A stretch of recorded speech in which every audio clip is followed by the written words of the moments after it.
Judul: Hati Seorang Wanita, Citra, dan Pria Terhebat yang Pernah Kutemui, Pak Baskara. Hati seorang wanita, Citra. Pak Baskara, di antara semua pasien yang pernah saya temui di dunia ini, Anda sepertinya yang paling hebat. Awalnya, saya begitu terkejut sampai merasa takut. Sudah lama sekali saya tidak melihat yang seperti itu. Namun, tanpa sadar, decak kagum dan tawa keluar dari mulut saya. Ini pertama kalinya saya melihat hal semacam ini, rasanya seperti gila. Sebelum memulai cerita, mohon dukungannya dengan menekan tombol subscribe dan like. Terima kasih. Nama saya Dr. Citra Wulandari, seorang spesialis urologi berusia 51 tahun dan pemilik klinik urologi perkasa. Nama klinik ini diberikan oleh almarhum ayah saya. Saat muda, saya sangat malu dengan nama ini. Ketika saya mengikuti jejak ayah menjadi dokter, saya ingin memilih spesialisasi lain. Spesialisasi di mana dokter wanita lebih diterima, seperti pediatri atau obstetri dan ginekologi. Sejak saya memilih urologi, saya harus menanggung cibiran seumur hidup seperti, memangnya pantas seorang wanita melakukan pekerjaan seperti itu? Sejujurnya, sejak kecil saya sering dibilang cantik. Berkat itu, banyak pria mendekati saya, tetapi kebanyakan dari mereka hanya menganggap saya remeh atau sebagai target untuk ditaklukkan. Para pria itu mendekat hanya karena penampilan saya, lalu dengan seenaknya menghakimi dan meninggalkan saya. Secara alami, saya membangun dinding di hati saya dan tidak pernah menunjukkan ketulusan kepada siapapun. Setelah saya menjadi dokter urologi, dinding itu menjadi semakin kokoh. Setiap hari saya harus menghadapi berbagai prasangka, mulai dari ekspresi pasien yang seolah berkata, bagaimana saya bisa menceritakan ini pada dokter wanita, hingga sikap yang terang-terangan meremehkan saya. Karena itu, saya mempertahankan sikap yang sangat profesional. Saya percaya bahwa menjaga jarak dengan pasien adalah satu-satunya cara untuk melindungi diri saya. Hari itu pun tidak berbeda. Seorang pasien pria paruh baya masuk dengan ekspresi bingung sejak dari meja resepsionis. Namanya adalah Baskara Wijoyo. Anda datang dengan keluhan apa? Tanya saya dengan suara tanpa emosi, seperti biasa. Tidak bisa berdiri. Maksud saya, sepertinya ereksi saya tidak berfungsi dengan baik. Caranya berbicara dengan susah payah sangat berbeda dari citranya, yang biasanya tampak penuh percaya diri. Saya langsung menduga bahwa ia menderita disfungsi ereksi akibat stres. Berhenti minum alkohol, mulai dari sekarang, saran saya dengan tegas. Ia mencoba membuat saya tertawa dengan menyebutkan nama klinik, tetapi ekspresi saya tidak berubah sedikit pun. Nama kliniknya menarik sekali, ya? Perkasa. Saya sudah terlalu lelah dengan pendekatan dangkal dari banyak pria. Ya, memang begitu nama yang kami pilih. Setelah konsultasi pertama itu, ia pun meninggalkan klinik. Namun, saat itu saya tidak tahu. Pertemuan hari itu akan menjadi retakan pertama pada dinding pertahanan saya yang sempurna. Pria itu kembali ke klinik 2 minggu kemudian. Pintu ruang praktik terbuka, dan di tangannya ada sebuah parsel buah mewah. Dokter, ini untuk Anda. Ini adalah situasi yang sudah biasa bagi saya. Dulu juga sering terjadi. Maaf, tapi saya tidak bisa menerimanya, kata saya dengan tegas. Sikap itu terpaksa saya tunjukkan karena teringat masa lalu saya yang menyakitkan. Begitu banyak pria yang menganggap saya enteng hanya karena saya cantik, dan mereka mencoba mendapatkan saya dengan hadiah kecil atau kebaikan semu. Tindakannya bagi saya hanyalah satu lagi pendekatan dangkal dari pria lain. Namun, ia tidak berhenti. Ini hanya ucapan terima kasih. Karena dokter sudah merawat saya. Ia tampak berusaha sekuat tenaga untuk merebut hati saya. Melihatnya seperti itu membuat saya muak. Saya tidak menerima apapun dari pasien. Saya memotongnya dengan cepat karena tidak ingin melanjutkan percakapan. Bagaimana dengan obatnya? Tanya saya, dan ia memberikan jawaban yang tidak meyakinkan. Sepertinya sedikit membaik. Tapi sebenarnya, rasanya tidak banyak perubahan. Di matanya masih tersirat kegelisahan yang seolah ingin pamer. Apakah Anda sudah berhenti minum alkohol? Ya, hampir. Jawaban hampir itu membuat saya mengerutkan kening. Sikapnya yang seolah tidak bertanggung jawab atas kesehatannya sendiri menyentuh etika profesi saya. Bukan hampir, tapi harus berhenti total, kata saya sambil menatap lurus ke matanya. Ia kembali mencoba meruntuhkan dinding hati saya dengan pertanyaan pribadi. Dokter, bagaimana ceritanya Anda bisa memilih profesi ini? Itu tidak penting. Bagi saya, itu adalah perisai untuk melindungi diri. Tidak ada alasan bagi saya untuk menjelaskan masa lalu saya kepadanya, dan saya pun tidak ingin. Bagaimana kalau minum kopi bersama? Ia mencoba mengajak saya bicara sampai akhir, tetapi saya menolaknya dengan tegas. Setelah ia meninggalkan klinik, saya kembali sendirian. Tiba-tiba, ekspresinya terlintas di benak saya. Wajahnya menunjukkan harga dirinya terluka karena merasa diabaikan. Perasaan itu menular kepada saya. Namun, ini adalah hal yang biasa bagi saya. Apakah dia sama dengan pria-pria lain? Sosoknya sejenak berputar di kepala saya, tetapi saya segera menggelengkan kepala. Saya menyimpulkan bahwa semua pria di dunia ini pada akhirnya sama saja. Begitulah saya kembali menjadi DR Citra yang dingin. Namun, pada pertemuan berikutnya, sesuatu terjadi yang benar-benar membalikkan segalanya. Sesuatu yang sama sekali tidak pernah saya bayangkan. Pak Baskara kembali ke klinik sebulan kemudian. Saya memintanya datang 2 minggu lagi, tetapi ia baru muncul setelah sebulan. Apa yang terjadi padanya selama ini? Saat masuk ke ruang praktik, penampilannya benar-benar berbeda dari sebelumnya. Wajahnya pucat, dan matanya penuh dengan kecemasan dan kelelahan. Kepercayaan dirinya yang biasa sama sekali tidak terlihat. Untuk pertama kalinya, saya merasakan kekhawatiran saat melihatnya.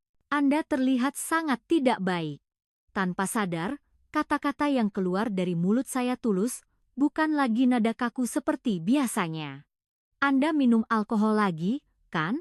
Saya langsung tahu, dari tubuhnya tercium bau alkohol yang menyengat. Sedikit. Berapa banyak? Kemarin. Sekitar 2 botol bir besar. Mendengar jawabannya, saya menghela napas. Saat saya menghela napas, saya mendengar sesuatu di dalam diri saya runtuh. Saya marah padanya, tetapi perasaan yang lebih besar adalah rasa kasihan. Kenapa ia tidak punya keinginan untuk sembuh? Kenapa Anda begini? Anda datang untuk berobat, kenapa malah memperburuk keadaan? Untuk pertama kalinya, suara saya dipenuhi emosi. Kekhawatiran dan frustrasi terhadap seorang pasien. Saya sendiri terkejut dengan diri saya yang memarahinya. Maafkan saya, katanya dengan ekspresi yang benar-benar menyesal. Saat itu, saya menyadari bahwa ia berbeda dari pria lain. Biasanya, pria tidak pernah meminta maaf kepada saya. Mereka selalu sibuk memamerkan pesona dan kemampuan mereka, tidak pernah mengakui kesalahan mereka. Namun, ia tampak tulus meminta maaf. Melihatnya seperti itu, tanpa sadar saya berbicara kepadanya dengan suara lembut. Saya tahu Anda banyak stres karena bisnis, tapi cara ini tidak akan berhasil. Kemudian, pengakuannya yang tak terduga pun menyusul. Seumur hidup saya selalu percaya diri di depan wanita, tapi di depan dokter, itu sama sekali tidak berhasil. Saya tertegun sejenak. Karena alasan itu dia minum. Untuk pertama kalinya, saya bisa melihat ke dalam hatinya. Saya sudah sering bertemu orang seperti itu, kata saya, lalu dengan hati-hati menceritakan masa lalu saya yang menyakitkan. Pria yang mencoba meremehkan saya. Hanya karena saya seorang dokter urologi wanita, suara saya dipenuhi dengan kesedihan dan luka yang telah saya pendam selama ini. Ia mendengarkan cerita saya dengan serius. Dan seolah mengerti perasaan saya, ia menganggukkan kepalanya. Sepertinya saya juga punya pikiran seperti itu. Maafkan saya. Atas permintaan maafnya yang tulus, saya akhirnya merasakan ada celah kecil yang terbentuk di dinding hati saya. Dan untuk pertama kalinya, saya tersenyum padanya. Dokter, Bagaimana Anda akhirnya memilih spesialisasi ini? Ayah saya adalah seorang dokter urologi. Saya hanya meneruskannya. Percakapan hari itu bukan sekadar konsultasi biasa. Itu adalah langkah pertama kami untuk saling melihat luka masing-masing dan mulai saling memahami. Sebulan telah berlalu. Sejujurnya, saya setengah ragu apakah ia akan datang lagi. Namun, tepat pada hari yang dijanjikan, ia membuka pintu klinik dan penampilannya membuat saya terkejut. Wajah pucat dan lelah sebulan yang lalu telah hilang, dan di hadapan saya berdiri seorang pria yang energik dan sehat. Wajahnya bersemu merah, dan matanya dipenuhi ketenangan, bukan lagi kepercayaan diri yang berlebihan. Anda terlihat jauh lebih baik. Kata-kata tulus meluncur dari bibir saya. Ya, dokter. Seperti yang Anda katakan, setelah berhenti minum dan mulai berolahraga, rasanya benar-benar berbeda. Ia berbicara dengan rendah hati, tidak lagi dengan sikap sombong seperti sebelumnya. Syukurlah. Terima kasih sudah menepati janji. Saya pun mengucapkan terima kasih. Melihat seseorang menerima saran saya dengan tulus dan berusaha untuk dirinya sendiri memberikan kepuasan dan kebahagiaan yang besar bagi saya. Ini adalah pertama kalinya saya mengucapkan terima kasih kepada seorang pasien. Usaha dan perubahannya perlahan-lahan meruntuhkan dinding di hati saya. Saya tidak lagi merasakan tatapan darinya yang menganggap saya sebagai target untuk ditaklukkan. Menurut dokter, apa akar masalah saya? Atas pertanyaannya yang serius, saya sedikit ragu. Mungkin semacam obsesi untuk harus selalu sempurna. Ia mengatakan bahwa ia menyadari betapa sombongnya dirinya, tetapi saya berkata kepadanya, itu mungkin bukan kesombongan, tapi kecemasan. Tekanan untuk harus selalu terlihat kuat menjadi stres. Ia tampak sangat setuju dengan kata-kata saya. Pada saat itu, kami bukan lagi sekadar dokter dan pasien, melainkan seolah menjadi dua orang yang saling menatap ke dalam batin masing-masing. Sebelum menyelesaikan konsultasi, Pak Baskara melontarkan pertanyaan yang tak terduga. Dokter juga pasti pernah stres, kan? Bagaimana cara mengatasinya? Seseorang menanyakan kabar saya setelah sekian lama. Saya merasakan kehangatan yang aneh bersamaan dengan keterkejutan. Membaca, mendengarkan musik klasik. Kira-kira seperti itu, jawab saya, dan ia berkata bahwa itu terdengar sepi. Perasaan bahwa ia seolah mengerti hidup saya yang selama ini berjuang sendirian membuat hati saya tersentuh. Sebuah celah yang sangat besar tercipta di dinding hati saya. Setelah ia meninggalkan klinik, saya duduk termenung untuk beberapa saat. Jantung saya yang tadinya berhenti, mulai berdetak lagi. Teman-teman, bagian inilah momen krusial di mana saya mulai jatuh cinta. Mohon dengarkan dengan saksama. 2 minggu berlalu begitu cepat. Saya senang, sekaligus sedih menyambut hari pemeriksaan terakhir Pak Baskara. Sebagai dokter, wajar jika saya mengharapkan kesembuhan pasien, tetapi pikiran bahwa saya tidak akan bisa bertemu dengannya lagi membuat salah satu sudut hati saya terasa kosong. Akhirnya hari itu tiba. Pintu ruang praktik terbuka, dan Pak Baskara yang masuk tampak jauh lebih cerah dan sehat daripada sebulan yang lalu. Anda benar-benar sudah jauh lebih baik. Wajah Anda benar-benar berbeda. Decak kagum yang tulus keluar dari mulut saya. Hasil pemeriksaan juga sempurna. Selamat. Anda sudah pulih sepenuhnya. Kalau begitu, apakah saya benar-benar tidak perlu datang lagi? Atas pertanyaannya, saya ragu sejenak. Iya, karena Anda sudah sehat. Itu adalah jawaban yang sesuai dengan aturan, tetapi hati saya bertentangan dengan keinginan agar ia tidak datang lagi. Berkat dokter, bukan hanya tubuh saya yang menjadi sehat, tetapi hati saya juga. Kata-katanya yang tulus membuat saya tersentuh. Ia telah meruntuhkan dinding yang saya bangun selama ini dan membangkitkan perasaan hangat yang terpendam. Dokter, ya, bolehkah saya jujur? Suaranya menjadi hati-hati. Dan kata-kata selanjutnya membuat jantung saya berhenti berdetak. Saya mulai menyukai Anda. Bukan sebagai pasien, tetapi sebagai seorang individu. Dalam keterkejutan dan kebingungan, saya tidak bisa berkata apa-apa. Prinsip saya seumur hidup untuk tidak menjalin hubungan pribadi dengan pasien goyah seketika. Kata-kata seperti itu. Saya menggantungkan kalimat. Saya telah mendengar banyak pengakuan dangkal dari pria, tetapi kata-katanya berbeda. Matanya penuh ketulusan, dan usaha serta perubahan yang ia tunjukkan selama ini memberikan bobot pada pengakuannya. Namun, pada saat yang sama, rasa takut menyelimuti hati saya. Bisakah aku mempercayai pria ini? Apakah aku akan terluka lagi? Luka masa lalu saya kembali terasa begitu nyata. Saya benar-benar dengan pasien. Tidak, saya tahu. Itu prinsip Anda, kan?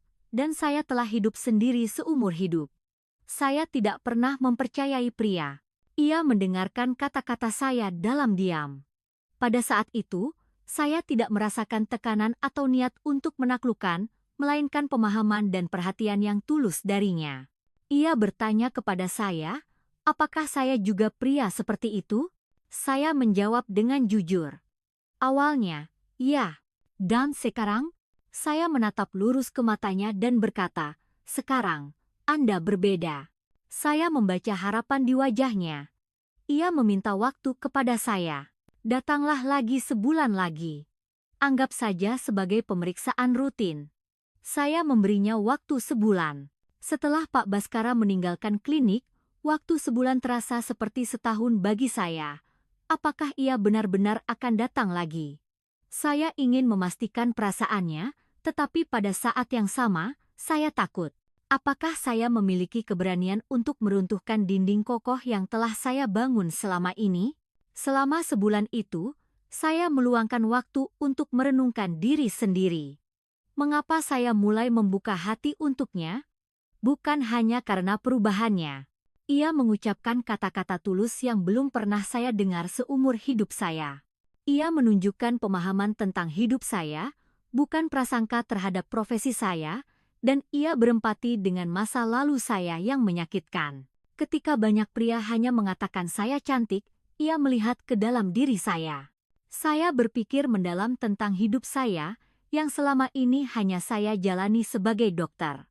Di tengah obsesi untuk selalu sempurna dan tekanan untuk harus lebih unggul dari pria, saya telah kehilangan diri saya sendiri. Akhirnya, sebulan yang dijanjikan pun berlalu, dan ia membuka pintu klinik. Di tangannya, bukan lagi parsel buah, melainkan sebuah buku kecil. Sebuah kumpulan esai karya seorang penulis wanita. Ia menyerahkan buku itu kepada saya dan berkata, ini bukan hadiah, tapi rekomendasi. Saya pikir akan bagus jika Anda membacanya. Saya tersentuh oleh perhatiannya yang cermat, dan untuk pertama kalinya, saya menerima hadiah darinya. Tatapannya masih serius, dan ada kilau rasa hormat di matanya. Bagaimana kabar Anda selama sebulan ini? Saya banyak berpikir tentang kata-kata Anda, dan juga tentang diri saya sendiri. Jawaban itu membuat saya tersenyum.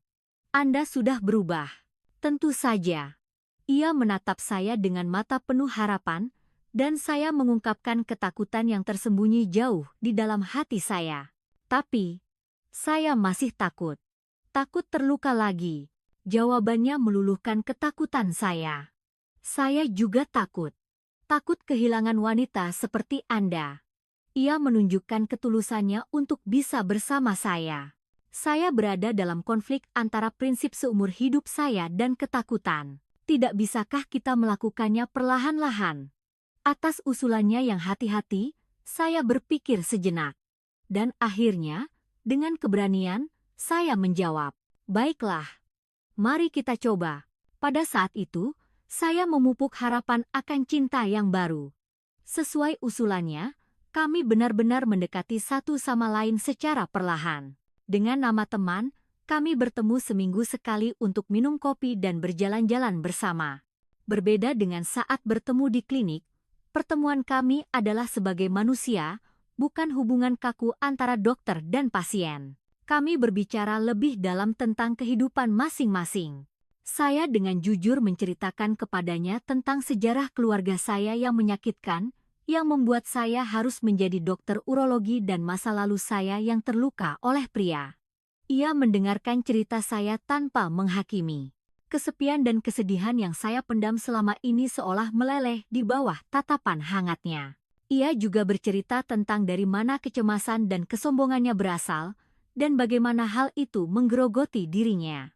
Melihat luka yang ia miliki, saya menyadari bahwa ia bukan sekadar pria kekanak-kanakan. Ia bukan pria sombong yang pertama kali saya temui, melainkan seseorang yang tulus merenungkan dirinya dan berusaha untuk berubah.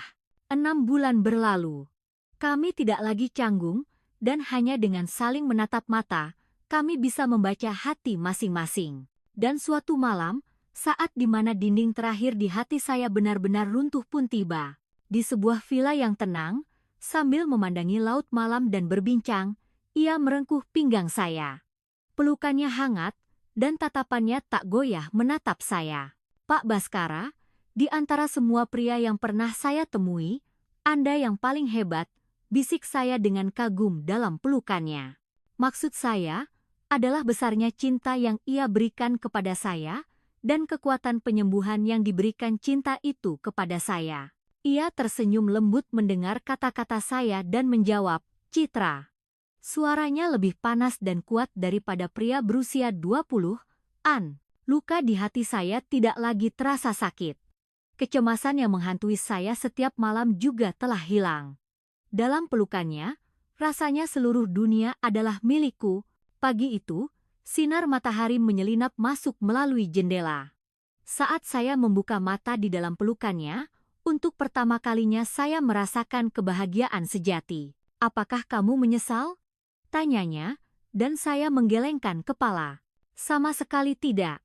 Justru aku berpikir, bagaimana jika aku membuka hati lebih awal? Aku juga, andai saja aku lebih cepat dewasa. Kami saling memandang dan tersenyum. Meskipun cinta ini dimulai di usia yang tidak lagi muda, cinta ini justru lebih dalam dan tulus. Karena ini adalah cinta yang benar-benar saling mengenal dan saling membalut luka. Cerita kami tidak berakhir di sini. Masih ada kisah terakhir yang menandai penyempurnaan cinta sejati dan awal dari kehidupan baru. Kami menghabiskan 1 tahun lagi bersama. Pak Baskara menjadi pendukung saya yang paling andal. Ia masih menjalankan perusahaannya, tetapi tidak lagi hanya terpaku pada pekerjaan seperti dulu. Ia memahami saya dan menghormati hidup saya. Berkat dia, saya bisa lepas dari belenggu dokter urologi wanita dan mendekati pasien dengan hati yang lebih hangat. "Dokter, Anda sekarang jauh lebih ramah, ya?" Seringkali pasien berkata kepada saya, dan saya akan menjawab sambil tersenyum. Karena saya bertemu dengan orang yang baik. Pasien yang mendengar itu pun ikut tersenyum merasakan perubahan saya. Suatu malam, saat kami sedang makan malam bersama, saya bertanya kepadanya, "Kapan kita akan menikah?" Tanpa ragu sedikit pun, ia menjawab, "Kapan saja boleh." Saat Citra menginginkannya. "Bagaimana dengan musim semi tahun depan?" "Sempurna. Tidak ada yang perlu dipermalukan dari pernikahan di usia senja. Justru, itu lebih berharga. Dan karena ini adalah cinta sejati yang saling memahami dan membalut luka, itu menjadi semakin bernilai." Di hari pernikahan, saya berdiri di hadapannya dengan gaun pengantin putih bersih. Melihatnya berkaca-kaca, saya berkata dengan nada bercanda, "Jangan menangis, nanti riasannya luntur." "Karena kamu terlalu cantik," katanya. Saya memegang tangannya dan berjanji untuk memulai awal yang baru. Meskipun cinta ini datang di usia senja, itu lebih tulus dan indah daripada cinta masa muda manapun. Kami berbulan madu ke Bali. Di sebuah villa yang tenang, sambil memandangi laut malam dan berbincang, saya menyadari apa itu kebahagiaan sejati. "Aku bahagia," kata saya dengan tulus. Ia pun menjawab, "Aku juga. Awalnya, aku benar-benar tidak suka padamu. Kupikir kau hanyalah pria kekanak-kanakan lainnya." Memang benar, kan? Waktu itu, kami menertawakan masa lalu kami. Sekarang berbeda. Kau adalah pria yang kucintai. Malam itu juga sempurna. Tidak ada lagi kekurangan dalam hidup saya. Sekarang, kami menua bersama. Saya masih menjalankan klinik urologi perkasa, dan ia adalah suami yang andal yang mendukung saya. Bagaimana harimu? Tanyanya dengan lembut saat saya pulang kerja. Saya menjawab sambil tersenyum. Ada pasien sepertimu datang lagi hari ini. Awalnya terlihat sombong, tapi setelah diajak bicara, ternyata dia orang yang kesepian. Rawatlah dia dengan baik. Tentu saja. Seperti kamu yang bisa berubah, dia juga pasti bisa. Ia tersenyum, benar-benar setuju dengan kata-kata saya. Kami saling memandang dan tertawa. Bagaimana jika saat itu saya mengabaikannya? Mungkin saya akan hidup sendiri dalam kesepian seumur hidup. Meskipun cinta ini dimulai pada usia 51 tahun, tidak ada kata terlambat. Justru, cinta ini lebih dalam dan tulus. Saya harap cerita ini bisa menjadi harapan bagi Anda semua. Karena saya telah membuktikan bahwa tidak ada batasan usia untuk cinta sejati. Cerita dari sudut pandang Baskara. Hati seorang pria, Baskara. Pak Baskara, di antara semua pasien yang pernah saya temui, Anda yang paling hebat. Ia menatapku dan berbisik kagum. Maksudnya adalah, sulit dipercaya untuk pria seusia 58 tahun. Citra, jawabku sambil merengkuh pinggangnya. Rasanya lebih panas dan dahsyat daripada pria berusia 20-an. Adik kecilku yang setiap malam hanya menunduk dengan sopan, kini telah menemukan kembali kepercayaan dirinya. Namun, semua keajaiban ini dimulai dari malam yang memalukan beberapa bulan lalu, ketika aku merasa putus asa sebagai seorang pria. Nama saya Baskara Wijoyo. Saya menjalankan sebuah perusahaan konstruksi, dan jujur saja, saya cukup populer di kalangan wanita, tinggi 183 cm, bahu lebar, dan yang terpenting, pandai bicara. Wanita yang saya temui setelah bercerai kebanyakan terpikat oleh pesona saya. Pak Baskara, Anda benar-benar menawan. Saya belum pernah bertemu pria seperti Anda. Saya hidup dengan mendengar kata-kata seperti itu. Penuh percaya diri. Namun, malam itu, segalanya runtuh. Tubuh saya tidak mau menurut. Kepala saya menginginkannya, tetapi bagian yang paling penting tidak merespons. Tidak apa-apa, mungkin karena stres, hiburnya, tapi saya merasa sangat malu. Itu bukan diri saya yang saya kenal. Pekerjaan di perusahaan memang sedang berat. Industri konstruksi sedang sulit akhir-akhir ini, jadi saya stres setiap hari. Tidur tidak nyenyak, dan minum alkohol semakin sering. Tapi saya tidak pernah menyangka hal ini akan terjadi. Keesokan paginya pun sama. Dulu setiap pagi selalu tegap berdiri, sekarang adik kecil saya hanya memberi salam dengan sopan. Saat bercermin, saya melihat seorang pria tua. Ini aku, saya mencari di internet. Disfungsi ereksi, gangguan akibat stres, andropause. Kata-kata menakutkan bermunculan. Saya bimbang selama beberapa hari. Haruskah saya ke dokter, atau tidak? Harga diri saya tidak mengizinkan. Tetapi karena gejalanya terus berlanjut, saya menjadi cemas. Aku harus ke urolog, putusku. Saya mencari klinik kecil di sekitar lingkungan saya. Klinik besar terlalu membebani, dan saya khawatir bertemu dengan orang yang saya kenal. Saya melihat papan nama klinik urologi perkasa. Sebuah klinik kecil di lantai 2. Jantung saya berdebar saat menaiki tangga. Selama 58 tahun hidup, ini adalah pertama kalinya saya ke urolog. Setelah mendaftar, saya duduk di ruang tunggu. Syukurlah tidak banyak pasien.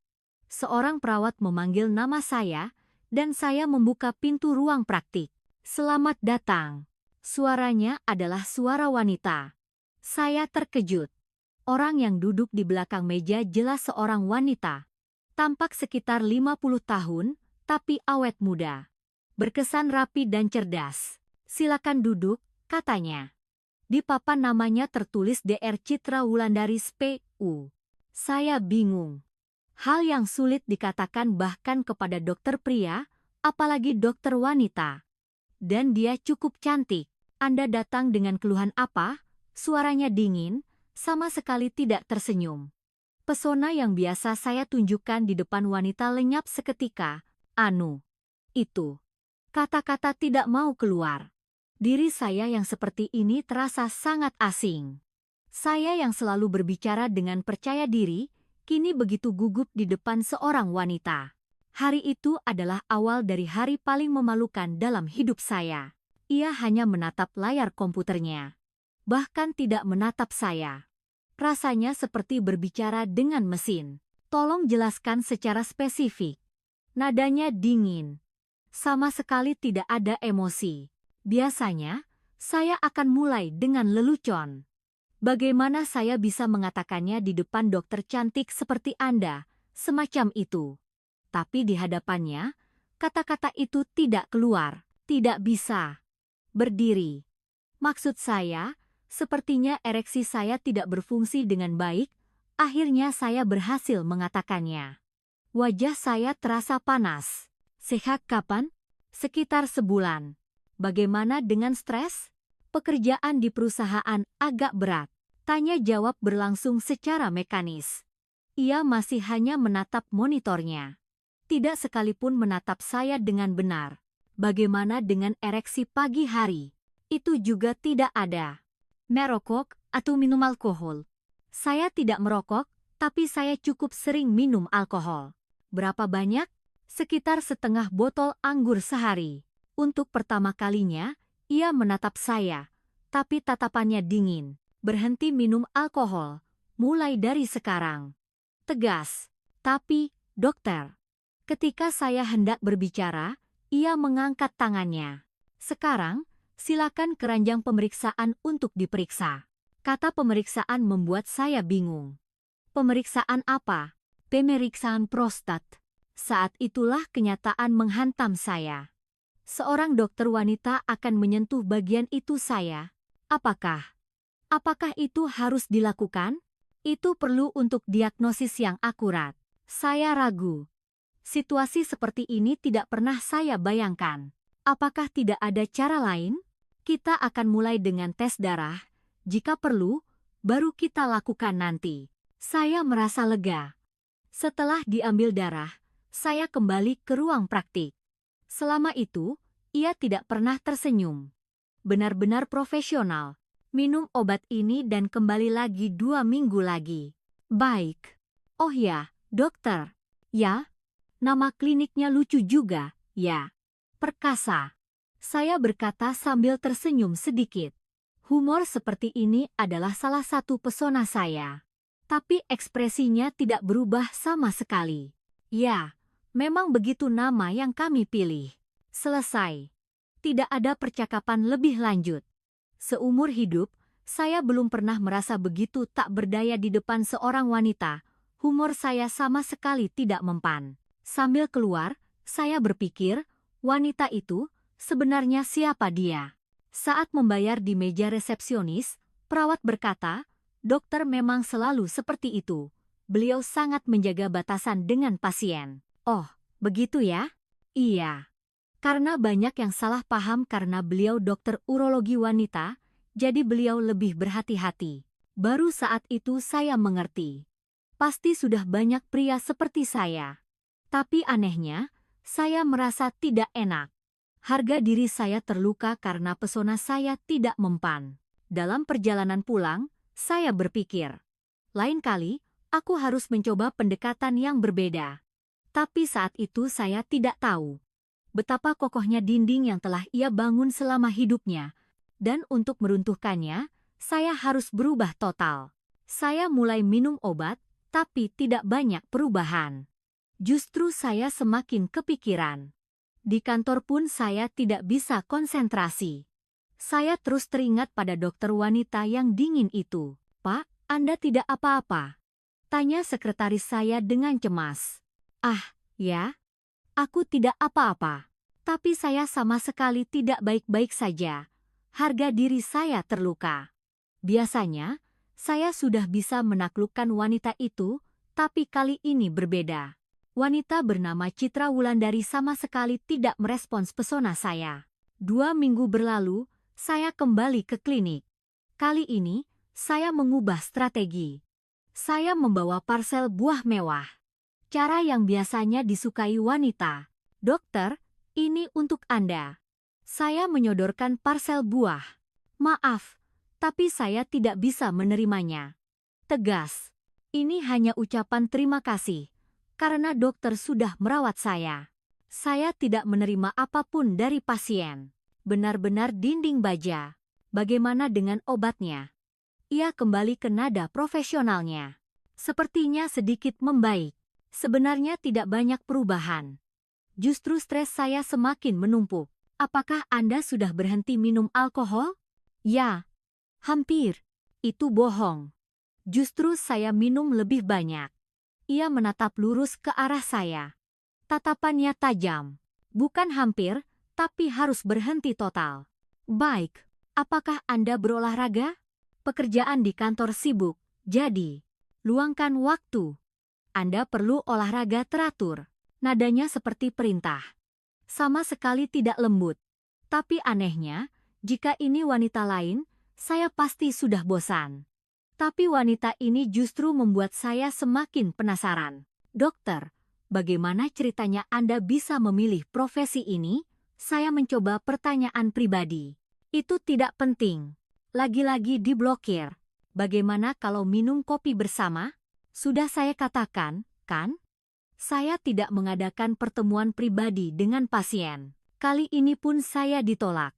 Sambil keluar, saya merasa marah. Seumur hidup, saya belum pernah diabaikan seperti ini. Malam itu, saya minum banyak. Saya mengeluh pada teman-teman saya. Hei, memang wanita zaman sekarang seperti itu semua. Yutek, betul. Wanita zaman dulu lebih baik. Teman-teman saya setuju, tapi perasaan saya tidak membaik. Bahkan setelah pulang, saya terus memikirkannya. Tatapan dingin Citra. Wanita itu sebenarnya apa maunya? Keesokan paginya, masalahnya masih belum terselesaikan. Justru terasa lebih parah. Mungkin karena stres, tubuh saya juga terasa tidak enak. Cara ini tidak akan berhasil. Saya mengubah cara berpikir saya. Metode saya selama ini gagal total. Tapi saat itu saya tidak tahu bahwa Citra sangat berbeda dari wanita yang pernah saya temui. Dan untuk memahami perbedaan itu, saya harus berubah terlebih dahulu. Tapi satu hal yang pasti, saya tidak bisa menyerah. Untuk pertama kalinya saya bertemu wanita yang tidak terpengaruh oleh pesona saya, dan itu justru membuat saya semakin penasaran. Pada minggu ketiga, kondisi tubuh saya benar-benar memburuk. Mungkin karena tidak berhenti minum, perut bagian bawah terasa berat dan buang air kecil pun tidak lancar. Ketika saya membuka pintu klinik itu, kata-kata pertamanya benar-benar di luar dugaan saya. Saat saya tiba di klinik, wajah saya pasti terlihat sangat kuyu. Anda terlihat sangat tidak baik. Dokter Citra untuk pertama kalinya menatap wajah saya dengan benar. Dalam tatapannya, tersirat kekhawatiran. Iya, dok. Agak. Anda minum alkohol lagi, kan? Ia langsung tahu. Sedikit. Berapa banyak? Kemarin. Sekitar 2 botol bir besar. Ia menghela napas. Bukan saya, tapi dia. Kenapa Anda begini? Anda datang untuk berobat, kenapa malah memperburuk keadaan? Untuk pertama kalinya, suaranya dipenuhi emosi. Ia marah. Maafkan saya. Saya benar-benar merasa bersalah. Tapi saya tidak tahu kenapa saya harus merasa bersalah. Saya tahu Anda banyak stres karena bisnis, tapi cara ini tidak akan berhasil. Suaranya sedikit melunak. Dokter, Anda benar. Saya terlalu tidak bertanggung jawab. Ada masalah apa? Apakah ada sesuatu yang membuat Anda minum sampai seperti ini? Itu pertanyaan pribadi. Untuk pertama kalinya. Sebenarnya, saya ragu. Tapi tatapan matanya tampak tulus khawatir. Seumur hidup saya selalu percaya diri di depan wanita, tapi di depan dokter, itu sama sekali tidak berhasil. Saya berkata jujur, itu yang membuat Anda stres? Iya. Karena ini pengalaman pertama saya. Henning Sainak. Saya sudah sering bertemu orang seperti itu. Oh ya? pria yang mencoba meremehkan saya. Hanya karena saya seorang dokter urologi wanita, suaranya terdengar getir. Ah, jadi Anda sering mengalaminya? Sejak kuliah kedokteran sampai sekarang. Memangnya pantas wanita menyentuh itunya pria? Kata-kata seperti itu. Jadi karena itu Anda bersikap kaku. Iya. Kalau tidak begitu, mereka akan salah paham.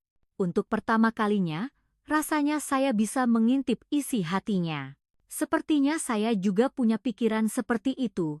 Maafkan saya. Sekarang Anda baru jujur, ya. Ia tersenyum sedikit. Sangat sedikit, tapi ia tersenyum. Dokter, bagaimana Anda akhirnya memilih spesialisasi ini? Ayah saya adalah seorang dokter urologi. Saya hanya meneruskannya. Oh, begitu. Andai beliau dokter pria, pasti akan diakui tanpa prasangka. Ada benarnya juga. Tapi sekarang saya sudah terbiasa. Ia mengangkat kepala dan menatap lurus ke arah saya. Pak Baskara, sekarang fokuslah pada pengobatan saja. Jangan pikirkan yang lain. Baik, dok. Saya benar-benar minta maaf. Ini bukan sesuatu yang perlu dimaafkan. Cukup jadilah sehat. Saat menerima resep hari itu, saya berpikir, betapa saya terbelenggu oleh prasangka. Ia bukan sekadar wanita jutek. Ia adalah seorang profesional yang hidup melawan prasangka. Benar-benar berhenti minum alkohol, ya. Janji. Ia mengingatkan sebelum saya pergi. Iya. Saya janji. Dan berolahraga. Baik.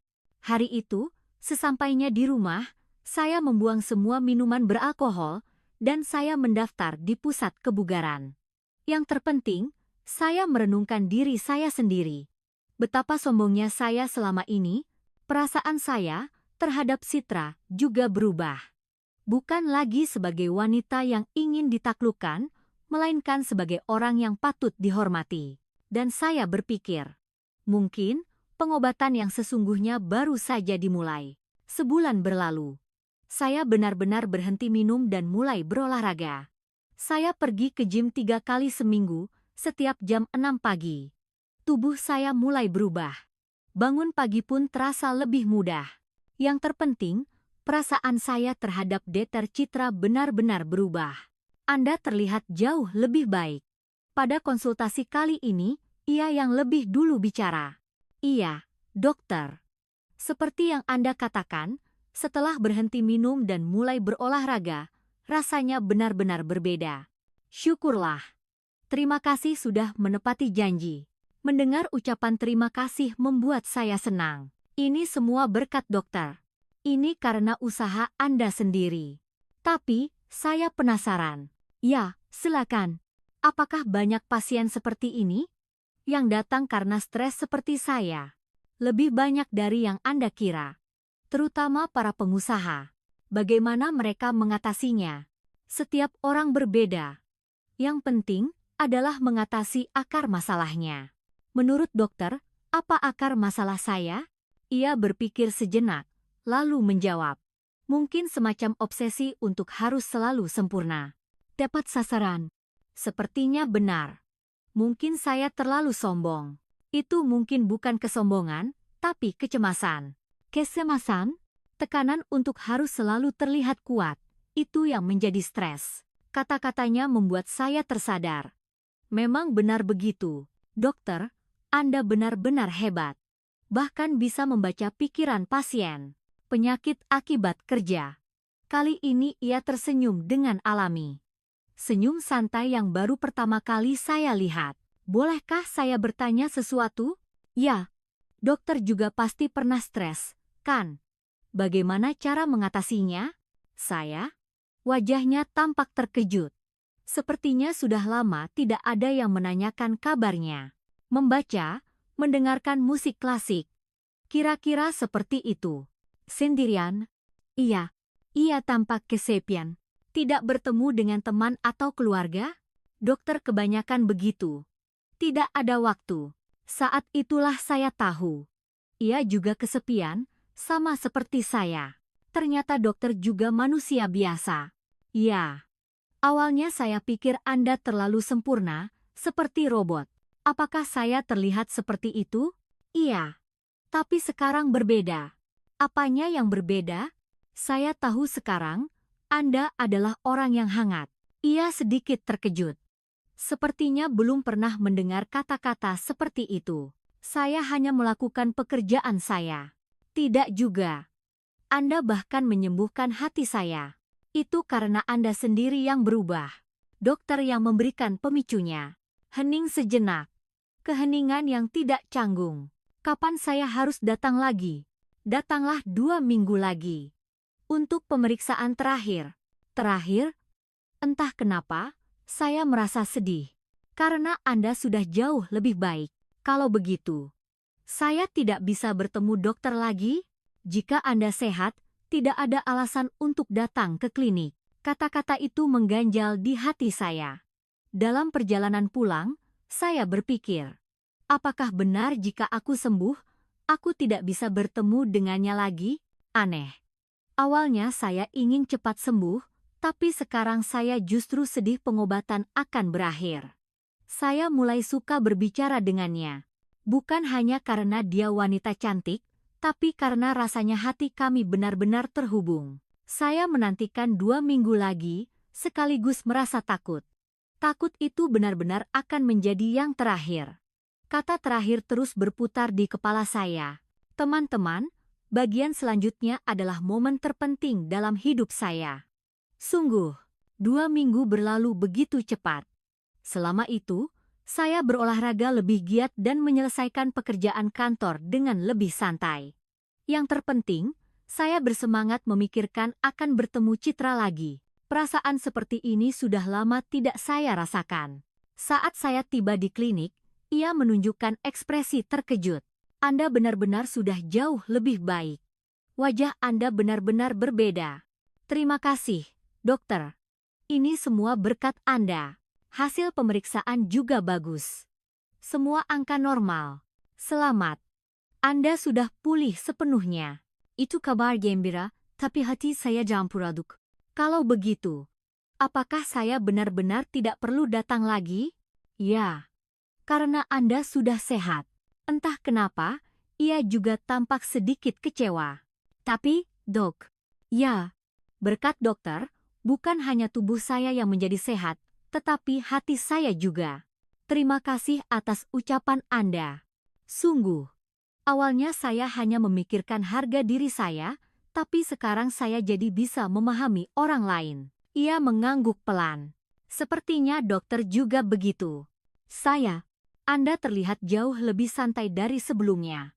Saya juga lebih sering melihat Anda tersenyum. Begitukah? Iya. Apakah itu karena saya? Itu pertanyaan yang berani. Dulu, saya akan mendekatinya dengan cara seperti ini, tapi kali ini, saya tulus. Mungkin karena Anda berubah, saya jadi lebih santai. Kalau begitu, kita saling mengubah satu sama lain, ya. Bisa dibilang begitu. Hening sejenak. Dokter. Ya? Bolehkah saya jujur? Ya. Saya mulai menyukai Anda. Ia terkayut. Bukan sebagai pasien, tetapi sebagai seorang individu. Kata-kata seperti itu. Saya tahu tidak seharusnya saya mengatakan itu. Tapi saya tidak ingin menyembunyikannya. Pak Baskara. Untuk pertama kalinya, ia memanggil nama saya. Saya benar-benar. Dengan pasien. Tidak. Saya tahu. Itu prinsip Anda, kan? Iya. Tetap saja, saya ingin mengatakannya. Karena saat bertemu Anda, saya benar-benar banyak belajar. Ekspresinya menjadi rumit. Terima kasih. Tapi, tidak apa-apa. Anda tidak perlu menjawab. Saya hendak berdiri, tapi ia berkata, tunggu sebentar. Ya, jujur saja. Ia tampak ragu-ragu. Ini pertama kalinya bagi saya. Memikirkan pasien seperti ini, jantung saya mulai berdebar. Tapi saya punya prinsip. Iya, saya tahu. Dan saya telah hidup sendiri seumur hidup. Saya tidak pernah mempercayai pria. Kenapa?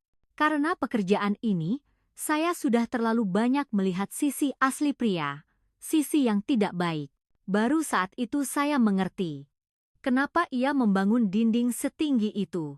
Apakah saya juga pria seperti itu? Awalnya, ya. Dan sekarang? Sekarang. Anda berbeda. Ada harapan, beri saya waktu.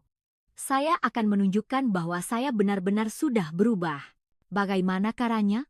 Saya tidak tahu, tapi saya tidak ingin menyerah. Ia berpikir sejenak, lalu berkata, datanglah lagi sebulan lagi. Anggap saja sebagai pemeriksaan rutin. Benarkah? Iya.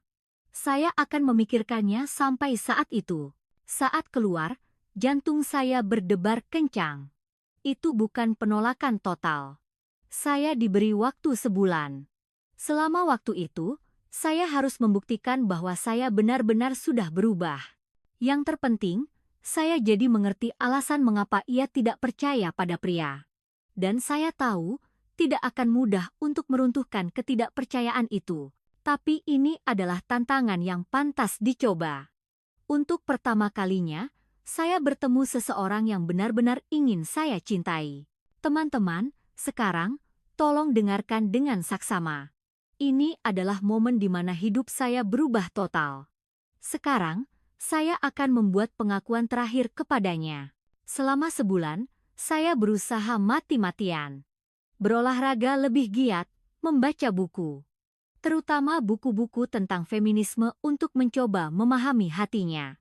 Di kantor, saya mengubah cara saya memperlakukan karyawan. Terutama karyawan wanita, saya lebih memperhatikan mereka. Pak, akhir-akhir ini Anda banyak berubah, ya, kata sekretaris saya. Anda jadi lebih perhatian dan pengertian. Mendengar itu membuat saya bangga. Akhirnya hari yang dijanjikan tiba. Kali ini, bukan bunga, melainkan sebuah buku kecil yang saya bawa. Kumpulan esai karya seorang penulis wanita. Anda sudah datang. Citra menyambut saya dengan ramah. Ia terlihat jauh lebih lembut dari sebelumnya. Iya. Saya membawakan ini untuk Anda. Saya menyodorkan buku itu. Bolehkah saya menerimanya? Ini bukan hadiah, tapi rekomendasi. Saya pikir akan bagus jika Anda membacanya. Ia menerimanya. Untuk pertama kalinya. Bagaimana kabar Anda selama sebulan ini? Saya banyak berpikir tentang kata-kata Anda dan juga tentang diri saya sendiri. Pikiran seperti apa? Saya jadi tahu kenapa selama ini saya tidak pernah benar-benar mencintai. Kenapa? Karena saya tidak pernah mencoba memahami pasangan saya hanya berpikir bisa menaklukkannya dengan pesona saya. Ia mengangguk. Setelah bertemu Anda, saya berubah. Untuk pertama kalinya, saya benar-benar ingin mengenal seseorang. Begitukah? Iya. Dan saya sadar, cinta itu bukan tentang menaklukkan, tapi tentang tumbuh bersama. Hening Sainak. Saya juga banyak berpikir selama sebulan ini. Pikiran seperti apa? Saya ingin memastikan apakah Pak Baskara benar-benar sudah berubah. Jadi, kesimpulannya, Anda sudah berubah. Tentu saja, saya senang. Tapi, saya masih takut. Takut apa? Takut terluka lagi. Mengubah cara hidup yang sudah saya jalani selama ini. Suaranya bergetar. Sejak kuliah kedokteran sampai sekarang, saya hidup diremehkan oleh pria. Bagaimana? Memangnya pantas wanita melakukan pekerjaan seperti itu? Kapan menikah? Kapan punya anak? Kata-kata seperti itu. Suaranya penuh luka. Karena itu, saya berpikir harus lebih sempurna. Harus lebih unggul dari pria agar diakui. Pasti berat sekali. Hidup sendiri lebih nyaman. Tidak bergantung pada siapapun, dan tidak kecewa. Apakah Anda masih berpikir begitu sekarang? Tidak. Setelah bertemu Pak Baskara, pikiran saya berubah. Bagaimana? Saya melihat bahwa pria juga bisa berubah. Ada harapan. Kalau begitu, maukah Anda memberi saya kesempatan? Saya takut. Saya juga takut. Takut apa? Takut kehilangan wanita seperti Anda. Takut saya tidak cukup baik. Kami saling memandang. Untuk pertama kalinya, rasanya kami benar-benar saling memberi hati. Tidak bisakah kita melakukannya perlahan-lahan? Tanyaku dengan hati-hati. Bagaimana? Mulai dari teman dulu. Sambil saling mengenal lebih jauh. Teman? Iya. Minum kopi, jalan-jalan santai tanpa beban. Ia berpikir sejenak, lalu berkata, "Baiklah, mari kita coba." Saat itu, rasanya jantung saya mau meledak. Benarkah? Iya. Tapi ada syaratnya. Apapun itu, kita lakukan dengan sangat perlahan. Saya butuh waktu untuk membuka hati. Tentu saja, saat keluar dari klinik hari itu, langit terlihat berbeda. Untuk pertama kalinya, saya memupuk harapan akan cinta sejati. Dan malam itu, setelah sekian lama, tubuh saya merespons dengan baik. Ketika hati disembuhkan, tubuh pun mengikutinya. 6 bulan berlalu. Citra dan saya benar-benar mendekat secara perlahan. Kami bertemu seminggu sekali untuk minum kopi dan jalan-jalan. Kadang kami bicara tentang buku, kadang tentang luka masing-masing. Lalu suatu malam, Pak Baskara, di antara semua pasien yang pernah saya temui, Anda yang paling hebat. Ia menatapku dan berbisik kagum. Maksudnya adalah, sulit dipercaya untuk pria seusia 58 tahun. Citra, jawabku sambil merengkuh pinggangnya. Rasanya lebih panas dan dahsyat daripada pria berusia 20-an. Adik kecilku yang setiap malam hanya menunduk dengan sopan, kini telah menemukan kembali kepercayaan dirinya. Dalam pelukannya, rasanya seluruh dunia adalah milikku. Saya menyadari betapa besar kekuatan penyembuhan dari cinta sejati. Pagi itu, sinar matahari menyelinap masuk melalui jendela. Citra tersenyum dalam pelukanku. "Apakah kamu menyesal?" Tanyaku. "Sama sekali tidak. Justru aku berpikir, bagaimana jika aku membuka hati lebih awal? Aku juga, andai saja aku lebih cepat dewasa." "Tidak. Sekarang waktu yang paling pas." Ia membenamkan wajahnya di dadaku. "Berkat Pak Baskara, aku belajar untuk percaya pada pria. Aku juga, berkat Citra, aku tahu apa itu cinta sejati." Kami saling memandang dan tersenyum. 1 tahun lagi berlalu. Citra masih menjalankan klinik urologi perkasa. Saya mengelola perusahaan dengan lebih santai dan sering menemuinya. Pasiennya banyak, ya, hari ini. Akhir-akhir ini pasien disfungsi ereksi karena stres meningkat. Orang-orang sepertimu. Kalau begitu, maukah aku menceritakan pengalaman pribadiku? Ide bagus. Haha. Citra juga menjadi jauh lebih ceria. Saat melayani pasien pun ia lebih hangat. "Dokter, Anda sekarang jauh lebih ramah." "Ya," seringkali pasien berkata. "Karena saya bertemu dengan orang yang baik," jawab Citra, dan para pasien pun tersenyum. Suatu hari, Citra bertanya, "Kapan kita akan menikah?" "Kapan saja." Saat Citra menginginkannya. "Bagaimana dengan musim semi tahun depan?" "Sempurna. Tidak ada yang perlu dipermalukan dari pernikahan di usia senja. Justru, itu lebih berharga. Karena ini adalah pernikahan di mana kami benar-benar saling mengenal." Di hari pernikahan, saat Citra muncul dengan gaun pengantin, air mata saya menetes. "Jangan menangis. Nanti riasannya luntur. Karena kamu terlalu cantik. Kamu juga tampan."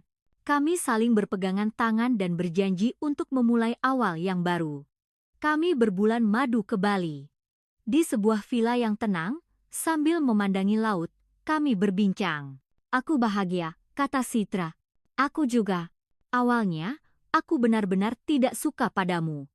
Kupikir kau hanyalah pria kekanak-kanakan lainnya." "Memang benar, kan?